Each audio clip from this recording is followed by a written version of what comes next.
సిలబస్ని చదువుకొని డిఎడ్ అభ్యర్థులందరూ కూడా బిఎడ్ అభ్యర్థులు వస్తారేమో, మాకు ఉద్యోగాలు రావేమో, 6 లక్షల మంది అన్నెసరీ కాంపిటీషన్ మేము ఫేస్ చేయాల్సి వస్తుందేమోనని గత 10 రోజుల నుంచి చదువు లేకుండా కోర్టుల చుట్టూ తిరుగుతూ కోర్టుల తీర్పుల కోసం చూస్తే ఎప్పుడు రేపు ఎగ్జామ్ రాస్తారు, 29వ తారీఖున 28వ తారీఖున ఏ విధంగా ఎగ్జామ్ రాస్తారని మీ ప్రభుత్వం ఆలోచించిందండి?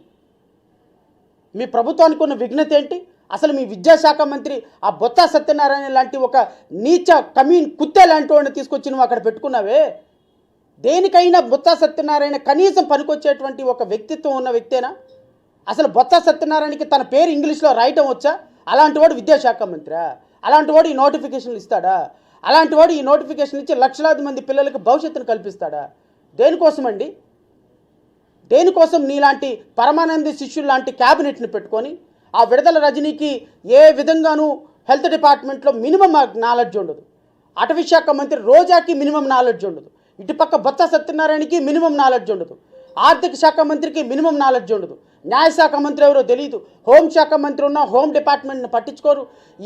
ఈ రాష్ట్రంలో ఆల్ ఇన్ వన్ పరిపాలన చేస్తున్నటువంటి సజ్జల రామకృష్ణారెడ్డికి వీటిని మౌత్ పీస్గా ఉపయోగపడే జగన్మోహన్ రెడ్డికి తప్ప ఈ రాష్ట్రంలో ఏ మంత్రి ఉన్నాడో ఎవరికి తెలియదు, ఏ మంత్రికి ఏ శాఖ మీద అవగాహన లేదు, సాంఘిక సంక్షేమ శాఖ మంత్రి ఉన్నాడో లేదో తెలీదు, రవాణా శాఖ మంత్రి ఉన్నాడో లేదో తెలీదు, వైద్య ఆరోగ్య శాఖ మంత్రి ఉన్నాడో లేదో తెలీదు, ఆర్థిక శాఖ మంత్రి ఉన్నాడో లేదో తెలీదు, రెవెన్యూ శాఖ మంత్రి ఉన్నాడో లేదో తెలీదు.